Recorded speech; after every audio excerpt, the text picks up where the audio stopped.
저는 지난주에 이어서 사명자에게 주시는 은혜 두 번째 시간으로 오늘 말씀을 나누려고 합니다. 지난주엔 저희가 엘리야에 대해서 말씀을 나눴습니다. 엘리야 너무나 위대한 종이지만 그 종의 연약한 모습, 그것이 우리의 모습이라고 했어요. 하지만 사명자는 죽지 않고 사명자는 하나님께서 포기하지 아니하시고 그의 가장 필요한 떡과 물을 줘서 그를 두 번이나 일으켜 세우시고 하나님의 산 호렙으로 인도하셔서 마지막 하나님께 귀하게 쓰임받는 하나님의 사명자로 쓰임을 받았다라는 말씀을 같이 나눴습니다. 오늘은 그 말씀에 이어서 그의 제자죠.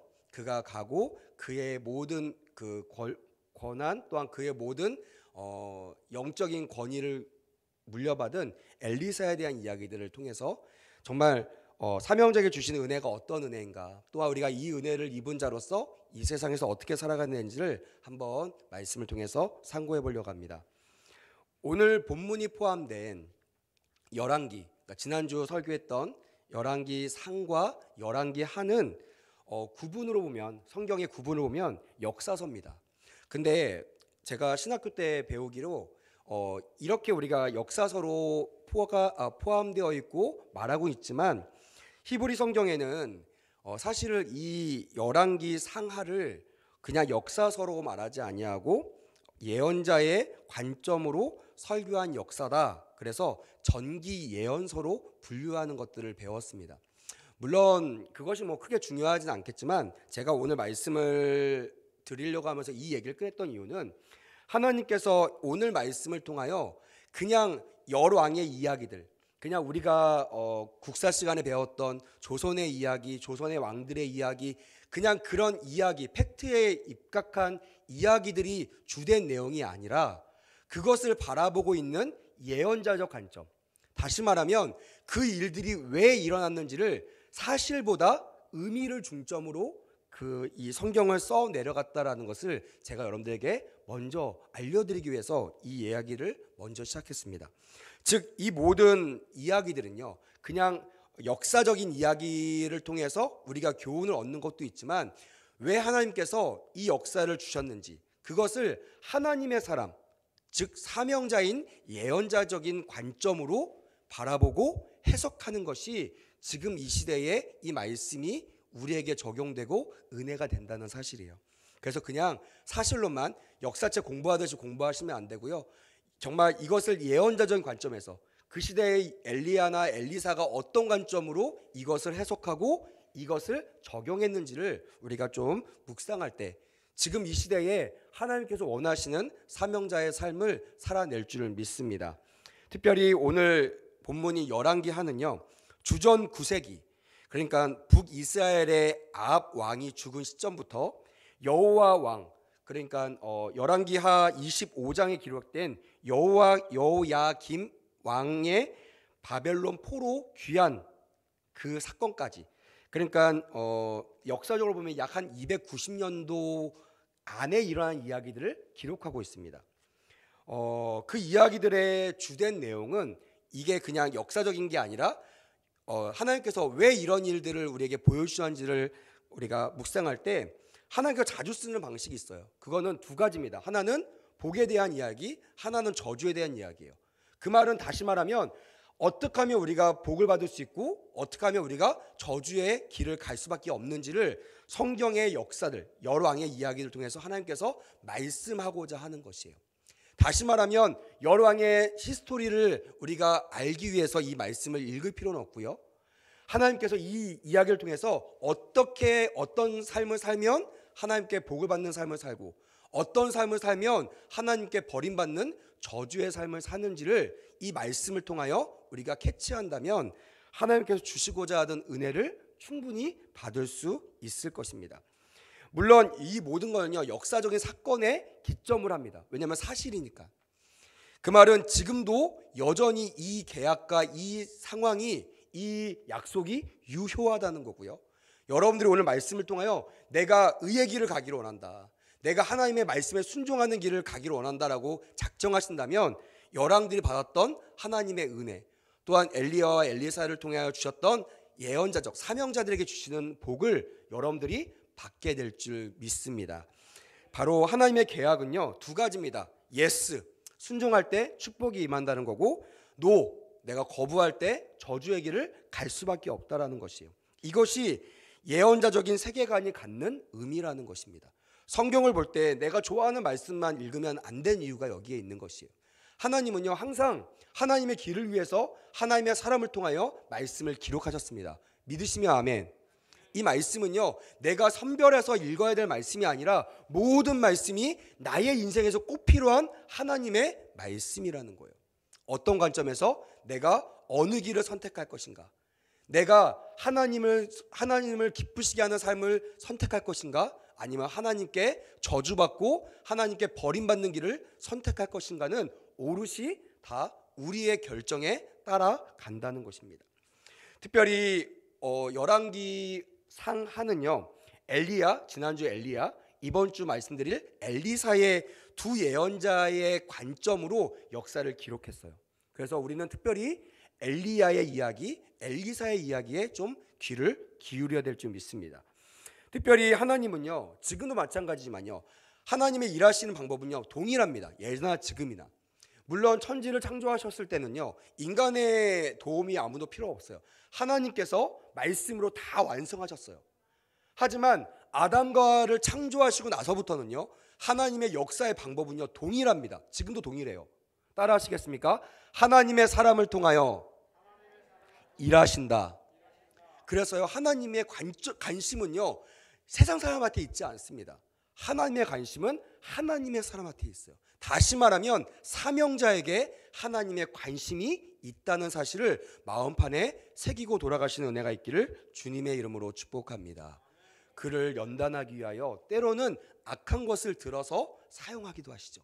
매를 드셔야 되는데 선한 사람이, 지난주 말한 것처럼 선한 사람이 선한 것으로 시험당할 수 없잖아요. 선한 사람은요 유일하게 악한 사람을 통하여 시험을 당합니다. 그래서 마지막 때가 될수록 선한 사람들은요 악한 사람들에 의해서 고난을 당하기 마련입니다. 그래서 성경은요, 이 고난을 이겨나가는 방법은, 유일한 방법은 이것을 그냥 피하라가 아니라 이것을 견뎌내라는 거예요. 주님 오시는 날 주님이 주신 성령의 능력으로 이것을 이겨내는 거, 견디고 이겨내고 소망으로 그것들을 함께 견뎌 나가는 거, 함께 극복해 나가는 것이요, 지금도 동일하게 하나님께서 사용하시는 방법이라는 것입니다. 그 당시 열왕시대 때는 누굴 썼냐면요, 아람과 모압이라는 이 두 나라를 썼어요. 이 두 나라는 그 하나님의 선택한 민족이 아닙니다. 하나님을 모르고 이방신을 섬기는, 하나님을 대적하는 사람들이에요. 근데 역사를 보면요 꼭 이 사람들이 나옵니다. 언제 나오냐면 이스라엘이 신앙과 불신앙 사이에서 갈팡질팡할 때. 지금 더 쉽게 얘기하면 예수 믿는 목사가, 예수 믿는 장로가, 예수 믿는 권사가 세상에서 믿음과 불신앙, 신앙과 불신앙 사이에서 갈팡질팡할 때 하나님께서는 모압과 아람, 쉽게 얘기하면 이방 사람들, 더 쉽게 얘기하면 예수 안 믿는 여러 가지 도구를 통하여 우리가 돌아오게끔 우리를 채찍질하고 우리를 다뤄주신다는 거예요. 그래서 많은 신앙의 선배들이 이 믿음 안에서 겪는, 신앙으로 인하여 겪는 고난을 우리에게 유익이라고 말하고, 그 고난이 축복의 전초전이다. 다시 말하면 내가 지금 고난에 있다는 것은 곧 뭐가 있다는 것이에요? 축복을 얻게 된다라는 귀한 은혜와 귀한 간증을 많이 들었을 것입니다. 그것이 오늘 이야기를 통해서도 동일하게 우리가 경험할 수가 있는 것입니다.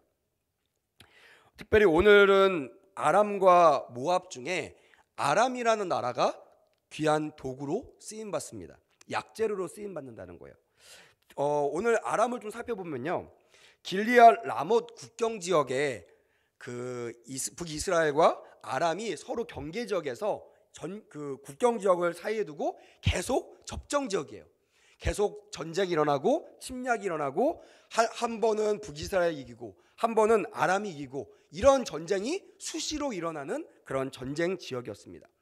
물론 역사적으로 보니까요, 군사적, 정치적 우위에 있는 것은 안타깝게도 북이스라엘이 아니라 아람이라는 나라였어요.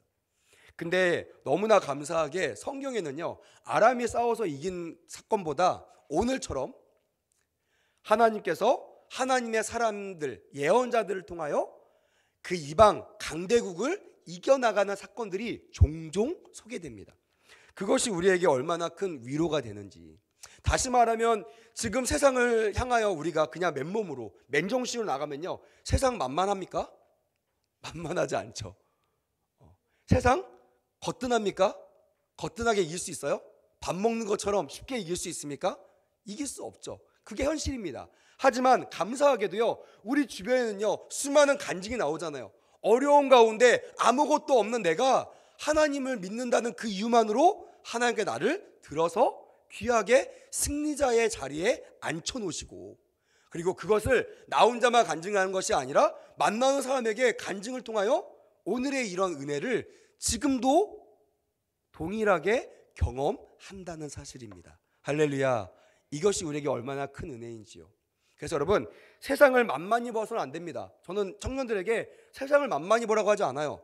세상을 두려워해라, 세상을 무섭게 봐라. 하지만 한 가지 마음을 가져라. 그거는 이미 그 무서운 세상을 하나님께서 이미 이겨놓으신 싸움이다. 다시 말하면 우리가 하나님 편에만 쓴다면 그 승리는 우리 것이 된다.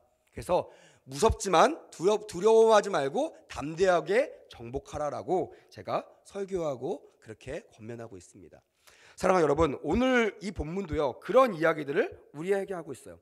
근데 중요한 것은 이런 사건을 아무에게나 주시는 것이 아니라 엘리사라는 하나님의 사람, 다시 말하면 사명자를 통하여 하나님께서 이 승리를 주신다는 거예요. 많은 그리스도인들이 착각하는 것이 있어요. 그냥 교회만 있으면 내가 승리자가 되는 줄 알아요. 아니면 우리 아빠가 장로님이고 우리 아빠가 목사님이면 나도 당연히 그 승리자의 반열에 당연히 오를 거라고 생각합니다. 근데 제가 저도 저희 아버지가 장로님이시거든요. 여의도 순복의 장로님이신데, 그렇게 큰 교회 장로님이시고 어릴 때부터 그들의 삶을 보면서 제가 느꼈던 건 뭐냐면, 내가 예수님을 만나지 않았다면 나 또한 승리자의 반열에 들어가지 못하겠구나. 제 아들 여기 있지만, 제 딸이 있지만, 제가 목사라고 해서 제 아들과 딸이 당연히 그 승리자의 반열에 오른다고 저는 가리키지 않아요. 네가 하나님을 만나지 않으면, 네가 하나님 앞에 서 있지 않으면 아빠에게 주셨던 그 은혜가 너에게 없을 수도 있어. 아빠는 그걸 원하지 않으니까 꼭 네가 예수 믿고 아버지 앞에 나갔으면 좋겠어. 어리지만 저는 그렇게 가리킵니다. 사랑하는 여러분, 우리가 이 영적 승리를 할 수 있는 근거는요, 우리가 교회에 있기 때문이 아닙니다. 그거는 따라합시다. 우리가 하나님의 사명자이기 때문이다. 믿으시면 아멘. 여러분, 사명자는 너무나 귀한 거예요.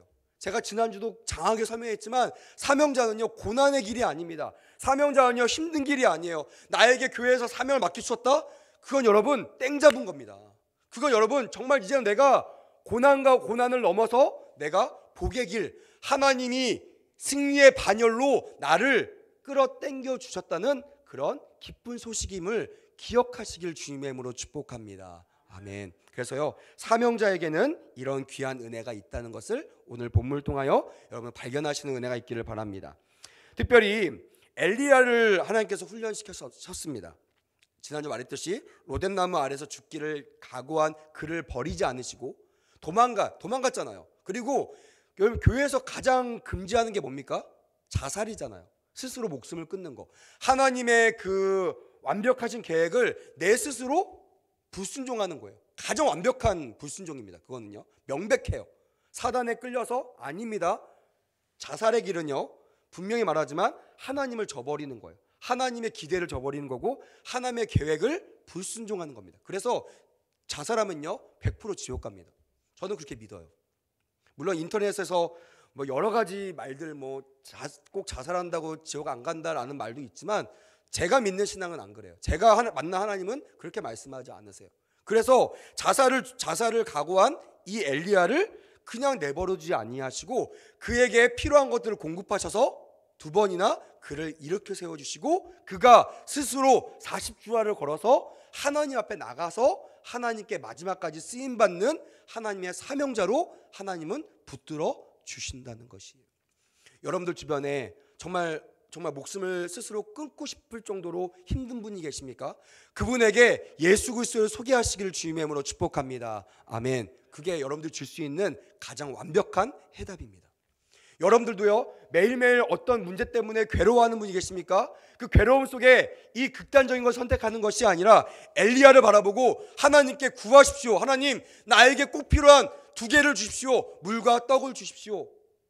숯불에 구운 가장 귀한 음식을 나에게 공급해 주십시오. 제가 일어나 하나님을 섬기는 사명자의 길을 계속 걸어가겠습니다. 이렇게 고백하면요, 우리 하나님께서는 여러분들의 기도를 응답하실 줄 믿습니다. 아멘. 그게 우리에게 소망이고 우리에게 힘이 되는 거예요. 자, 그 엘리야가 열심히 훈련받고요, 자기의 사명이 다 끝났어요. 중간에 하차한 것이 아니라 하나님께서 그의 사명을 다 완수한 후에 그에게 제자 엘리사를 세우도록 말씀하십니다. 어떤 사람은 우연히 됐다, 우연히 따라가서 제자가 됐다, 아니면 떼써서 제자가 됐다 하지만 제가 읽었던 본문에 만났던 하나님의 그 음성은요, 그게 아닙니다. 이미 하나님께서 계획하셨어요. 하나님은요, 한 번도 실수한 적이 없으신 분임을 고백하시길 주님의 이름으로 축복합니다. 아멘. 그냥 즉흥적으로 행하시는 분이 아니에요. 여러분들 목자로 임명되셨어요. 여러분 남녀 선교회, 남녀 전도회 회장으로 임명되셨습니까? 여러분들 교사로 임명되셨습니까? 그거 그냥 우연히 지나가다가 발견돼서 임명된 거 아닙니다. 하나님께서 철저한 계획 속에서 여러분들을 사명자로 세우시기 위하여 여러분들을 부르신 것을 반드시 고백하는 귀한 밤 되기를 주님의 이름으로 축복합니다. 아멘. 그게 엘리사를 세우셨던 하나님의 뜻입니다. 왜냐하면 첫 번째, 사명자는 훈련을 통하여 준비시키기 때문입니다. 왜 수많은 제자 중에 엘리사였을까? 엘리야가 승천 때 엘리사에게 이제 모든 권한을 위임하고 승천, 죽음을 보지 않고 하나님을 만나러 갈 때 그가 염려가 좀 됐는지 아니면 뭔가 주고 싶었는지 그에게 말합니다. 열왕기하 2장 9절 말씀 한번 띄워주세요. 자, 건너가 엘리야가 엘리사에게 이르되 나는 내게서 취하시기 전에 내가 내게 어떻게 할 것을 구하라. 엘리사가 가로되 당신의 영감이 갑절이나 내게 있기를 구하나이다 라고 고백했어요. 여러분, 만약에 여러분들에게 갑자기 여러분들 열심히 충성하고 있는데 목사님이 오셔서 집사님, 권사님, 제가 권사님한테 선물해 주라고 하나님께서 말씀하시는데 뭘 원하십니까? 라고 얘기하면 여러분 즉흥적으로 말씀하시나요? 갑자기 막 떠오르는 걸 말씀하시나요? 아니죠. 그동안 내가 품고 있던 거, 내가 소망하고 있었던 거. 목사님, 저는 찬양팀 하고 싶어요. 목사님, 저는요 드럼 못 치는데 드럼을 섬기면 좋겠어요. 이런 소망을 냅니다. 그거는요, 어떻게 보면 나의 소망인 것 같지만 성경 보니까 하나님이 나의 마음에 소원을 두고 행하신다고 말씀하세요. 그 말은 뭐냐면 내가 한 것 같지만, 내가 소원을 품은 것 같지만 그 소원이 누구의 소원이라고요? 하나님 아버지의 소원이라는 거예요. 이 엘리야가 엘리사에게 너 소원이 뭐냐? 내가 뭐 해줄까? 라고 얘기했을 때 나는 당신의 영감이 갑절이나 내게 있기를 원합니다. 다시 말하면 내가 당신보다 2배의 능력이 있는 그런 사명자가 되기 원합니다 라고 얘기했다는 것은요, 그냥 급하게 아니면 그냥 갑자기 생각나서 말한 것이 아니라 그가 스승을 따라다니면서 항상 기도했던 내용. 하나님, 가능하다면 제가 저 스승보다 더 귀한 사명자로 쓰임받고 싶습니다 라고 했던 기도로 준비했던 그 모습이 저는 이 고백을 통하여 드러나고 나타났다고 믿습니다. 여러분, 주 안에서 소망을 품으시길 주님의 이름으로 축복합니다. 아멘. 하나님께서 언제 여러분들 찾아오셔가지고요, 내가 내게 무엇을 줄고? 라고 물어볼 수 있어요. 아니면 정말 어떤 능력 있는 사람이 여러분들의 믿음의 모습을 보면서 집사님, 내가 하나님께서 감동을 주시는데 제가 집사님을 해서 뭘 하면 됩니까? 라고 말할 수가 있다니까요. 오늘 예배 끝나고 그런 기적이 일어나게 될 줄 믿습니다. 할렐루야. 그때 2가지 사람이 있어요. 하나는 막 당황해가지고 잠깐만요. 집사님, 내가 내일 알려주면 안 될까? 이렇게 얘기하는 사람은요, 아마 기회가 없을 수 있어요. 그 감동이 다른 데로 촛대가 옮겨질 수 있습니다. 진짜 어떻게 알았어? 나 이 기도 제목 가지고 기도하고 있었는데 이거 좀 해줬으면 좋겠어 라고 얘기하는 사람에게 하나님께서 준비하신 은혜가 부어지게 될 줄 믿습니다. 아멘. 여러분 교회 올 때도요, 말씀 들어올 때도요, 이런 소망으로 가득 차 오셨으면 좋겠어요. 과연 오늘 하나님께서 종을 통하여 나에게 어떤 말씀을 줄고 이렇게 기대하는 사람이 주시는 말씀과 그냥 뭐 오늘도 뭐가 되겠지 뭐 이러면서 그냥 오는 사람은 그 은혜 받는 것이 다르다는 것입니다. 하나님 앞에서 소원을 품는 은혜가 있기를 주님의 이름으로 축복합니다. 엘리야는 겉옷을 줌으로 하나님이 함께 하심을 임파테이션, 전수했다라는 거예요. 여러분 이거 너무나 중요합니다. 저는요 교회에서 목회자로서 가장 중요한 부분이 임파테이션이라 저는 믿어요. 그래서 제가 하나님께 구합니다. 하나님 방언의 은사를 주세요. 신유의 은사를 주세요. 뭐 영분별의 은사를 주세요. 환상의 은사를 주세요. 저의 유익을 해서 기도하지 않아요. 저는요 이 은혜가 저를 통하여 임파테이션 흘러가길 원하는 마음으로 하나님께 간절히 구합니다. 그리고요 뭐 청소년 집회 때 제가 청년들 개인적으로 수련회 가면요 제가 안수기도 해주거든요. 방언이 필요한 친구들, 목사님 저 이번 수련회 때 방언 받고 싶어요. 그럼 제가 기도합니다. 하나님 저에게 방언의 은사를 주셨는데 오늘 저 친구에게 저에게 주셨던 그 방언의 은사가 임파테이션 되기 원합니다. 그리고 그에게 간절한 마음으로 기도하잖아요. 방언이 터져요. 환상을 보고요, 예언을 하고요. 정말 그가 경험할 수 없는 것들이 목회자가 주셨던 그 은혜가 흘러감으로 말미암아 그 영혼들이 하나님을 더 만나는 그런 은혜를 여러 번 경험했습니다. 그래서 저는요 교회가 해야 될 일은요 임파테이션이에요. 교회가 사랑이 많습니까? 그 사랑이 교회를 통하여 주변으로 흘러가기를 주님의 이름으로 축복합니다. 아멘. 교회가 말씀이 충만합니까? 이 말씀이 우리 교회를 통하여 주변에 있는 교회로 흘러가기를 주님의 이름으로 축복합니다. 아멘. 우리 교회가 선교의 열정이 있습니까? 그 선교의 열정이 우리나라를 통하여 전 세계로 흘러가는 그런 은혜가 있기를 주님의 이름으로 축복합니다.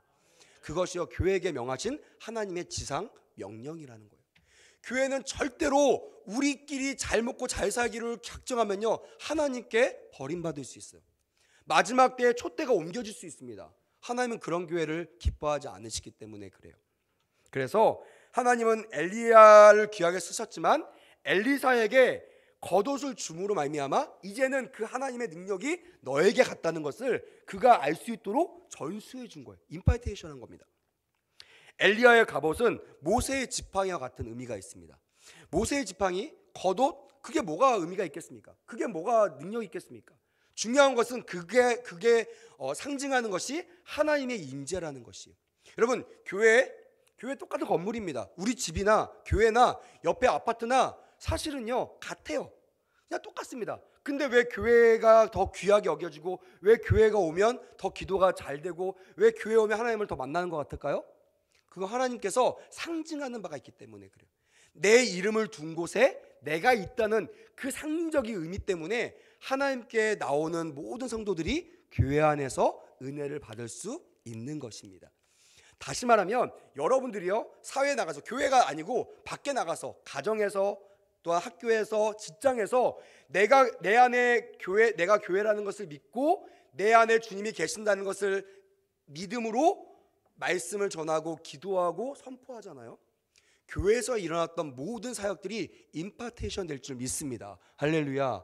그래서요 제자들이요 예수님과 함께 있을 때뿐만이 아니라 예수님이 없는 가운데도 예수님과 동일한 아니면 예수님보다 더 큰 일들을 일으켜 세울 수 있었던 이유, 그것은 하나님이 주셨던 성령의 임파테이션, 그 전수가 우리 교회 가운데 넘치도록 임하기를 주님의 이름으로 축복합니다. 아멘.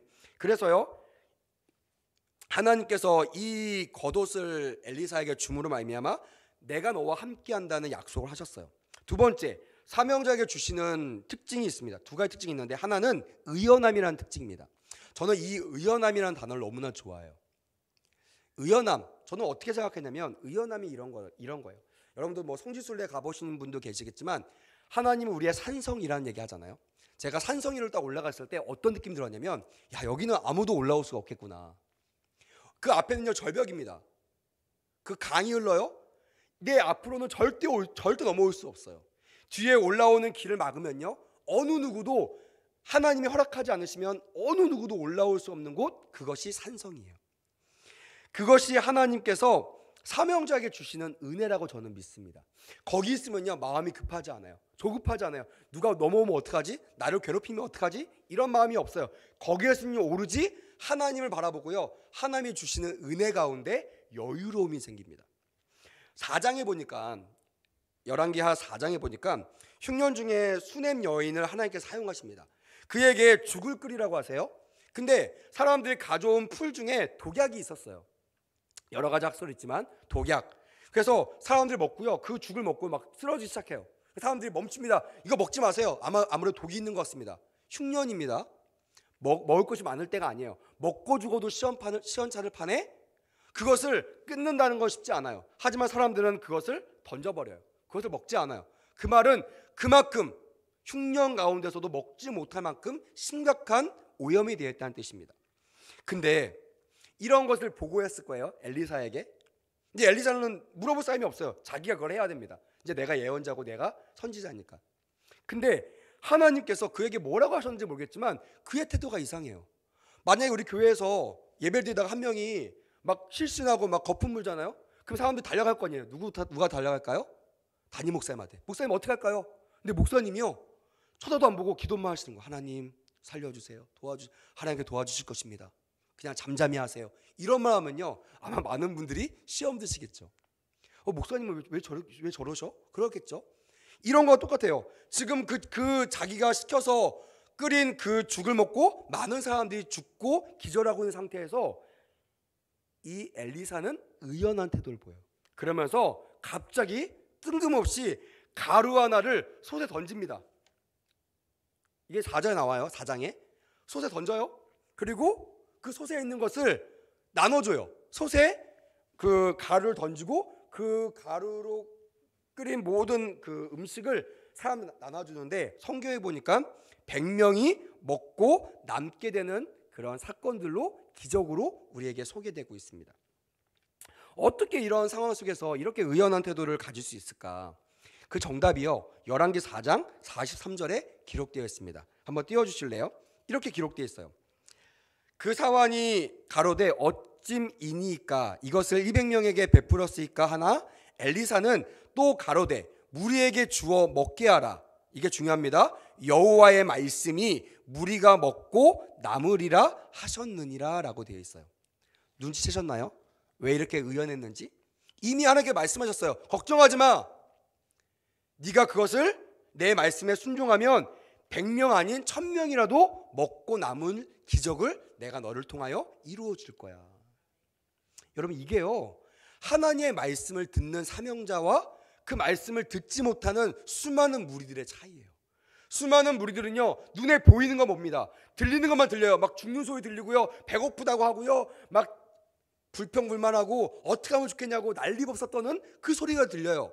하지만 하나님의 사명자는요 하나님의 음성이 들려옵니다. 걱정하지 마. 100명이 아닌 1000명이라도 무리가 먹고도 남게 내가 하리라. 여러분 사명자에게 이런 의연함을 있다는 것을 기억하시고 하나님의 음성을 듣는 사명자가 다 되시기를 주님의 이름으로 축복합니다. 아멘. 사명자가 아니면요 좌충우돌해요. 난리 법석 덥니다. 사람들의 시선과 사람들의 상황에 내가 좌지우지됩니다. 하지만 하나님의 사람들은요 중심을 잡고 좌로나 우로나 치우치지 않게 된다는 것입니다. 두 번째 사명자에 주시는 은혜가 뭐냐면 돈에 매이지 않고 당당하다는 것이에요. 5장에 넘어가니까요 또 한 번의 기적이 나타나는데 여러분들 잘 아시는 아람의 군대 장관, 어느 나라의 장관이라고 했어요? 아람. 아까 말했던 침략하는 아람의 군대 장관, 적군의 군대 장관 나아만이의 문둥병을 치유하는 사건이 5장에 바로 나와요. 이때 두 가지 사건을 비교합니다. 잘 보세요. 하나는 이방 군대 장관, 이방신을 섬기고요 우리나라를 그 북이스라엘을 침공하는 그 앞에 서는 선자예요. 근데 그 사람이요 예언자의 명령에 따라서 순종합니다. 엘리사의 명령에 따라 순종해요. 열왕기하 5장 10절에 보니까 요단 강물에 7번 목욕하면 나으리라라는 말도 안 되는 어처구니없는 요구에 그가 순종합니다. 그래서 어떻게 됐어요? 그가 치유를 받았어요. 문둥병이 나버렸어요. 나병이 났어요. 한센병이 났다는 겁니다. 말도 안 되는 일이죠. 근데요 그가 그가 이제 올 때 왕이 그에게 뭘 줬냐면 치료비로 이걸 줬어요. 은 10달란트, 금 6,000개, 의복 10벌을 줬습니다. 이게 뭐예요? 치료비. 엘리사가 너를 치료하면 이거를 주고 치료비를 해라. 그럼 너를 극진하게 대할 것이다.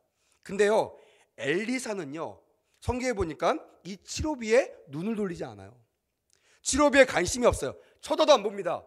그가 뭘 갖고 왔는지, 그가 누구인지 쳐다도 안 보고요, 그에게 문 밖에서 사안을 통해서 7번 요단강 가서 모욕하면 낫는다, 이 말을 던진 거예요.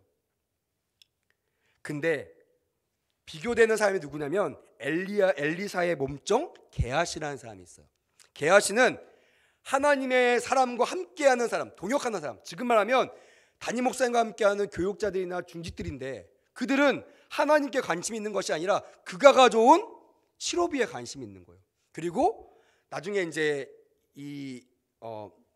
나아만이 치료비를 주려고 보답하려고 했더니 이 엘리사가 거절했습니다. 평안히 가라, 그냥 가면 돼.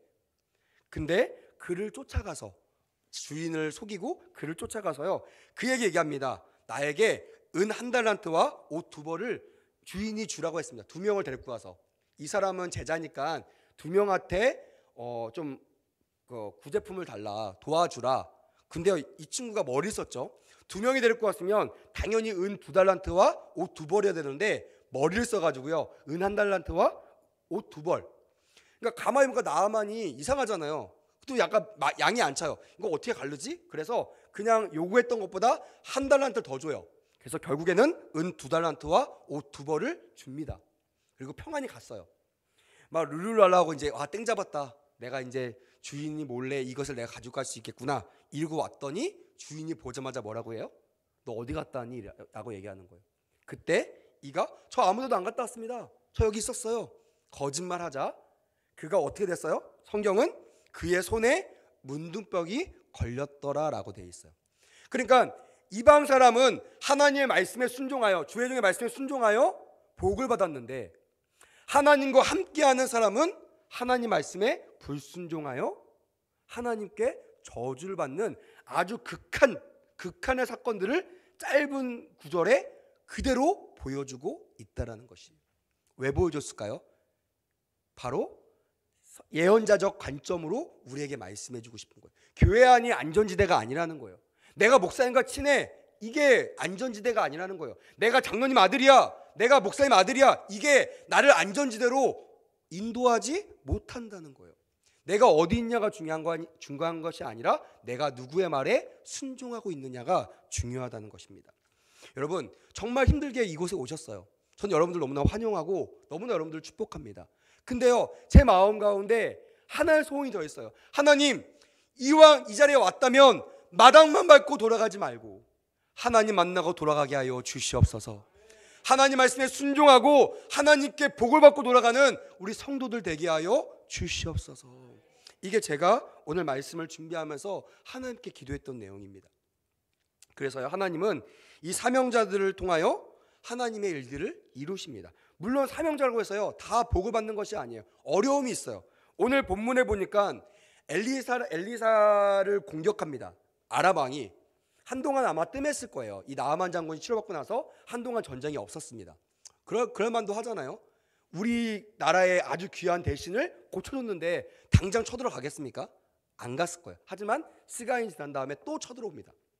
근데 이들이 썼던 방법이 뭐냐면 매복하고 그 다음에 그걸 뭐라고 하죠? 갑자기 생각이 안 나네. 밤에 이렇게 침투하는 거, 밤에 침투하는 그 작전을 펼쳐요.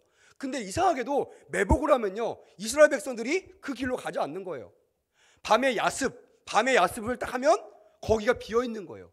그래서 왕이 밤잠을 이루지 못하고 신하들 보면서 얘기합니다. 아람 왕이, 야, 아무래도 여기에 그 첩자가 있는 것 같아, 스파이가 있는 것 같아. 그러지 않으면 이렇게 될 수가 없어. 그랬더니 어떤 사람이 얘기합니다. 왕이요, 그게 아니라 그 나라에는 아주 능력 있는 엘리사라는 선지자가 있는데 그 사람이 왕의 침상에서 하던 이야기도 다 듣고 이스라엘 왕에게 알려줘서 다 피해가는 겁니다.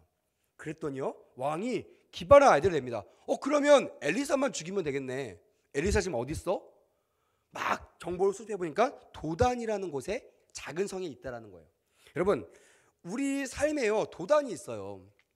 이 도단이 어딘지 아십니까? 성경에 많이 나오지 않습니다. 도단이 주요 나오는 게 어디냐면 요셉의 사건 아시죠? 요셉이 형들에게, 의인 요셉이 형들에게 아무 잘못 없이 그에게 고난이 시작되고 애굽으로 팔려간 그곳이 바로 도단이라는 성입니다. 도단. 여러분, 믿는 사람이라고, 사명자라고 도단이 없을까요? 목사라고 도단이라는 믿는다는 이유만으로 고통받는 곳이 없을까요? 아니죠. 있어요. 근데 중요한 건 뭐예요? 아까 제가 서두 얘기했죠. 견딜 수 있느냐. 그 가운데서도 흔들리지 않고 하나님을 붙잡고 하나님께 나아갈 수 있느냐. 이것이요, 하나님을 믿는 사람이 성공하는 비결이고, 그것을 참지 못하고 불순종하면요 하나님께 버림받는 인생이 된다라는 것이에요. 그러니까 저는 이 엘리사가의 사건이 일어났던 이 도단에 집중하기 시작했어요. 아, 우리 삶에도 도단이 있겠구나. 하지만 중요한 건 뭐예요? 그 도단에 누가 계세요? 하나님이 계십니다. 할렐루야. 여러분, 아무도 없는 것 같죠? 왜 나에게 이런 고난을 주셨습니까? 라고 해도 여러분 정말 의심하지 마십시오. 여러분들 주변에 누가 계세요? 하나님이 계십니다. 그게 예수 믿는 사명자와 예수 믿지 않는 사람의 차이예요. 아무도 없어 보이지만 영의 눈을, 사안의 눈을 열어서 보니까요, 거기에 뭐가 있어요? 불말과 불병거가 있다는 거예요. 말씀 맺으려고 합니다. 많은 사람들은요 어려움이 당하잖아요. 도단에서 어려움을 당합니다. 장로님이요 사회에서 고난을 당해요. 예수 믿는다는 이유로. 제가 섬기는 학교도 이사장님이 믿는 권사님이시거든요. 이분이 맨날 기도 요청한 게 그겁니다. 예수 믿는 것처럼 정직하게 그 사업을 이끌려고 보니까요 너무나 힘들다는 거예요. 정직하게 하려니까 손해를 너무나 본다는 거예요. 목사님, 이거 견딜 수 있도록 도와주세요. 기도해 주세요. 그래서 제가 맨날 얘기합니다. 이사장님, 걱정하지 마세요. 하나님이 책임지십니다. 정말 그 말대로요 지금까지 잘 버티고 있어요. 잘 가고 있어요. 저는 그것이요 우리의 모습이 돼야 될 줄 믿습니다. 어렵고 힘들다고 도단에서 벗어나거나 주님께 도망가는 일이 아니라 그 도단에 계시는 하나님을 부르는, 하나님을 만나는 은혜가 있기를 주님의 이름으로 축복합니다. 그래서요 두려워 떠는 사안에게 말합니다. 몸종에게 말해요. 두려워하지 말라. 저들보다 우리 편이 훨씬 많다. 그리고요 중요한 겁니다. 영의 눈이 딱 열리니까요, 옛날에는 많은 말과 병거만 보였어요. 지금 말하면 수많은 문제거리만 보였어요. 근데요 영의 눈이 딱 열리니까요, 그 문제보다 더 많은 하나님의 군대, 하나님의 사자, 하나님의 도우심, 하나님의 의로운 손이 있다라는 것을 경험하게 된다라는 것이에요. 할렐루야. 여러분, 우리가 왜 기도합니까? 이것 때문에 기도하는 거 아니에요. 제가 안타까운 사람들은요 한숨을 푹 쉬면서 교회 와서 나갈 때도 한숨을 푹 쉬면서 나가시는 분들이에요. 너무 안타까워요. 가서 막 같이 울어주면서 영의 눈이 열리게 해달라고 막 기도하고 싶어요. 그래서 제가 예배 끝나고 나서 뒤에서요 전 교인들을 바라보면서 제가 안수기도 합니다. 영적인 안수기도에 하나님 영의 눈이 열리게 해달라고. 보지 못하는 것들이 보여져서 저들의 문제의 해결책을 얻는 사명자가 되게 하여 주시옵소서. 여러분, 오늘 영의 눈이 열려지길 주님의 이름으로 축복합니다. 그러면 우리는 승리자가 될 수 있어요. 그게 사명자에게 주시는 하나님의 가장 큰 은혜임을 기억하시는 저와 여러분 되시기를 주님의 이름으로 축복합니다. 기도하겠습니다. 하나님 감사합니다. 여기에 하나님의 사명자들이 있습니다. 하나님, 하나님의 사명자에게 주시는 이 귀한 은혜가 오늘 열려지는 귀한 밤 되게 하여 주시옵소서. 하나님을 만나는 귀한 밤 되게 하여 주시옵소서. 그렇게 되기를 간절히 원하오며 예수님의 이름으로 축복하며 기도했습니다. 아멘.